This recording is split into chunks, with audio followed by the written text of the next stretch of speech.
Zbulimi i madh, zhytësit do të jenë në gjendje të marrin frymë nën ujë përgjithmonë.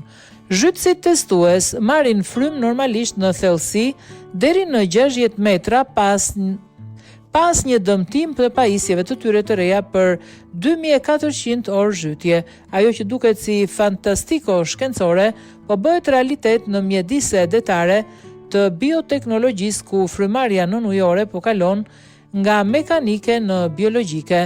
Inxhinierët kanë krijuar sisteme membranore të frymëzuara nga gushat e peshkut duke përdorur polimer hidrofobik që ndajnë molekulat e oksigjenit të tretur nga H2O me efikasitet 92%. Zhytësit testues morën frymë normalisht në thellësi deri 60 metra pas një dëmtim të pajisjeve të reja për 2400 orë zhytje. Njësia e gushës kushton $28,000. Vishet në ripat e gjoksit dhe funksionon me rrjedhën e ujit të ambientit. Zbatime detare përfshin operacione të fshehta dhe ratisje nga nëndecet. Zhytja kreative është duke evoluar. Tanket e zhytjes dhe sëmundja e dekompozimit po bëhen të vjetëruara.